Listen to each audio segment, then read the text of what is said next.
Back at it here on the Robert Scott Bell Show, welcoming my good friend. He's the Health Ranger. His name, Mike Adams. You know him well from Natural News Radio, where you can hear this broadcast 3 to 5 in the afternoon Eastern Time, Monday through Friday, or download it anytime. Mike, it's good to have you back, but it's a scary subject. We're getting into the Terminator again, and it's not the movie. It's real life. What's happening? Yeah, Robert, Google has acquired a 512-qubit quantum computer from a company called D-Wave.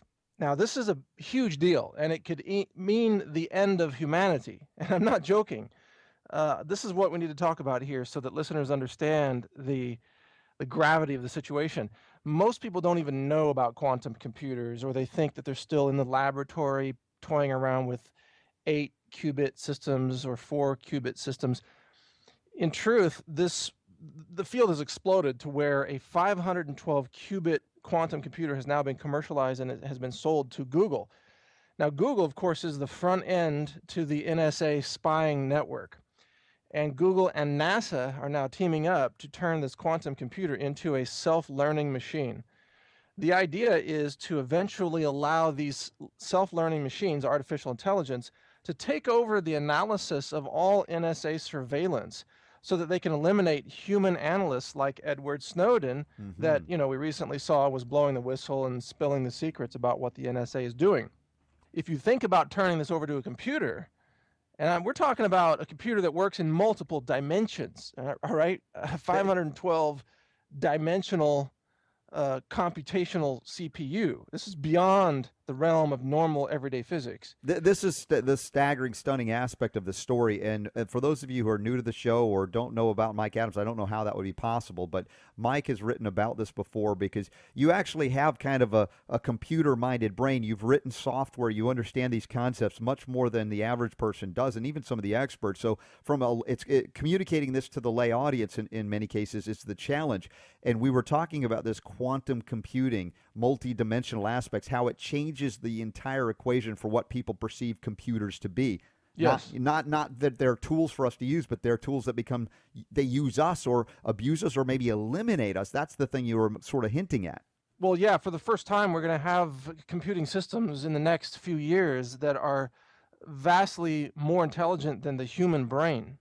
Now, until this time, that has not been possible. Basic logic gates in CPUs that just funnel electrons into, transistors and logic gates, that's now old school. That's what drives your PC, your Macintosh, your, whatever, the chip in your widescreen TV, your plasma. That's old school now. Quantum computing operates in multiple dimensions, and it makes what are called logarithmic problems. It transforms them into, to use layman terms, flat or geometric problems that are, well, basically it means that all encryption is now obsolete or will be shortly. So you know how they say if you're using encryption on your files and you use, let's say, a 512-bit encryption key, then it would take a computer longer than the age of the entire universe to break your encryption code. Right. And they call it military encryption because that's what the military uses. Well, all those codes can be broken in seconds by a properly configured quantum computer. And quantum computing is real. And who wants to break the codes? The NSA. It's already spying on your phone calls, your emails, your texts, your chats, everything. The only way to defend yourself from the NSA and Google right now is to use encrypted files. That may already be obsolete as we speak, but if not, in very short order, it will be obsolete. They'll be able to read your files and decrypt them using quantum computing and read all your secrets, plus all the encrypted satellite phone conversations of all the diplomats, all the foreign countries, all military-grade encryption. Everything will be broken. This is going to change the future of humanity.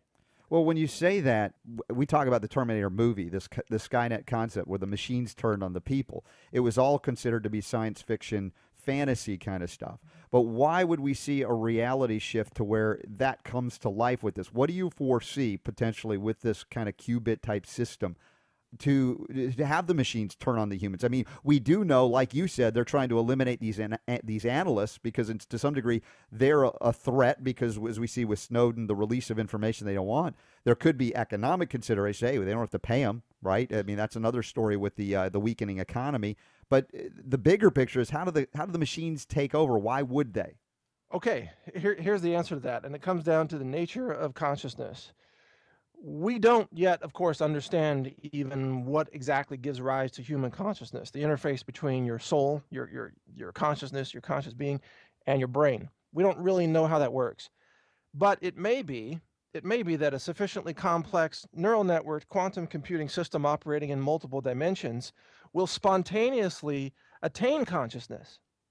Okay, so Hmm.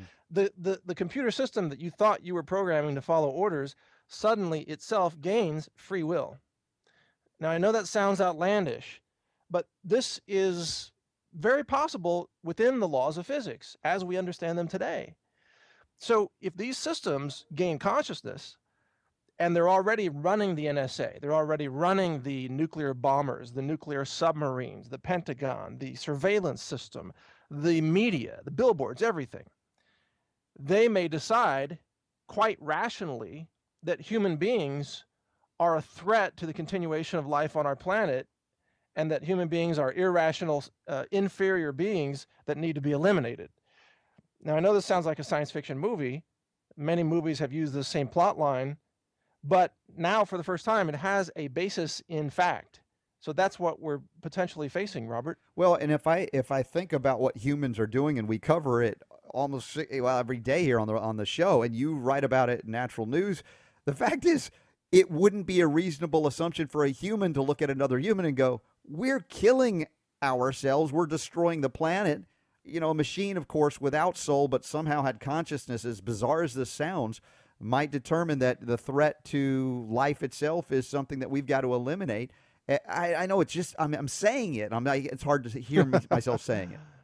Yeah, well, a sufficiently complex, intelligent, conscious machine, if such a thing can exist. Again, we don't fully understand consciousness. It's probably beyond the comprehension of the human mind. But that's the point, is that a machine, through this quantum computing neural network system, can exceed the complexity of the human mind. It can become almost godlike in its power and in its omniscience. In other words, it could spy on everything happening on the planet all simultaneously, every webcam, every listening post, every email, every broadcast, everything, all at once. And it could actually incorporate that conceptually into a multi-dimensional conscious brain based on quantum computing. And then from that, it could actually make decisions as a god would. Hmm. And those decisions might include eliminate humanity. As many interviews as we've done together, this is one that is the dare I say the freakiest I mean, to Yeah. consider. But we've also talked about technological leaps without the consciousness to understand the unintended consequences of any one of these leaps. And it seems like every technological development is co-opted and corrupted by, let's say, sinister forces within governments, or if you want to call them rogue agencies within governments, if somebody still has the belief that government is benevolent and kind. The fact of the matter is, these are stolen, even if they could be wonderful tools on some level to help in some way. They tend to be stolen first for that illicit or sinister purpose of we Well, want to that's hear why do you want to hear everything? Well, because you're paranoid about something. What are you paranoid about? Somebody might know something that would take power away from you, perhaps. You are quite observant in that conclusion there. Every significant technology that emerges onto the scene Hmm. almost immediately becomes exploited by governments to use as a weapon or a system of control, oppression, or censorship. So you take nuclear, atomic energy, nuclear power. What was its first use? Really? Dropping bombs on civilians in Japan. You look at IBM, Hmm. punch card technology, computers. One of its first applications was for Nazis to round up the Jews and track the Holocaust. Right. IBM provided the technology to do that. Hmm. You look at television, it's out there not to educate and uplift people, but to enslave and brainwash people. This technology, though, will be the first technology that's going to get away from humanity. It is, be careful what you wish for. If you want to create the mind of God in a system, you could be creating a monster that decides it doesn't need you anymore. And I think what we could be facing ultimately is the rise of a race of omniscient, hyper-intelligent machines who themselves in their history books will write that the only purpose of humanity to exist was to invent them. Hmm. And then humanity has no more purpose. I think back to many of these sci-fi flicks, and even in our current crop in the summer of 2013, what we're seeing are many post-apocalyptic movies, zombie movies, the end of certain aspects of what we call reality today.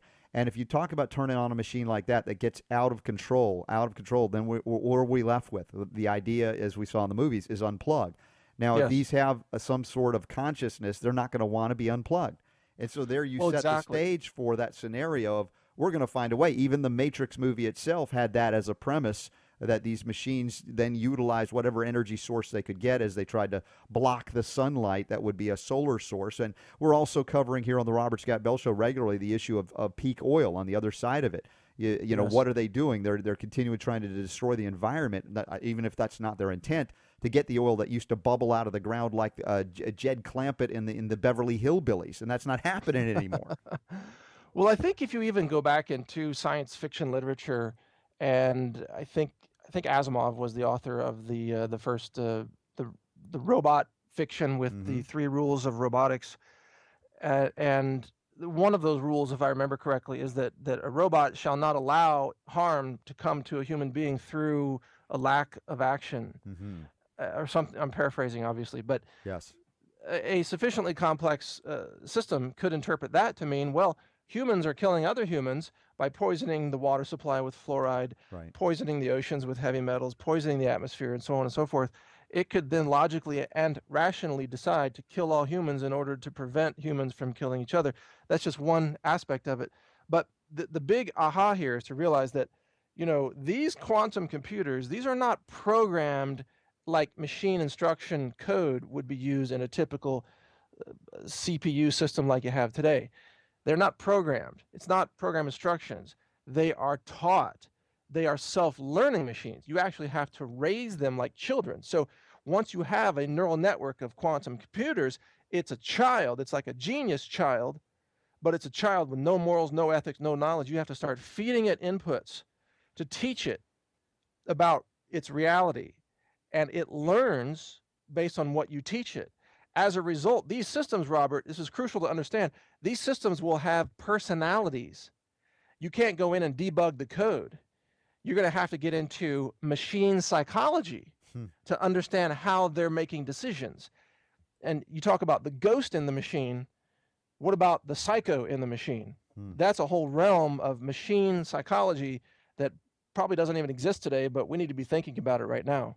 Well, we're suggesting here that humanity clearly has not shown the consciousness or capacity for that. Perhaps there is capacity, but really with GMOs as an example, with FDA-approved pharmaceutical drugs as an example, the unintended consequences, humanity has shown itself to be exceedingly stupid and unwilling to learn about the things that it unleashes on itself. You unleash a machine like this, the machines might logically say that, yes, humanity is too dangerous to allow to continue. Right. Right. Or that humanity needs to be enslaved so that you may be allowed to exist, sort of like human slaves on a plantation somewhere. Yeah, that's the other aspect. We can prevent them from hurting one another, but we've got to monitor them, and we'll have the listen. Right. This is stunning information that's coming out, and you were probably first on the scene when we interviewed this some months ago about this quantum computing. But to hear that it's manifesting, or this close to manifesting, or it really has right now, tied in with Google and all the spy scandals. Real quick before we got a break here, is there a way out? I'm not sure that there is, Robert. I think the scientists continue to pursue these technologies blind to the ramifications of what they're creating.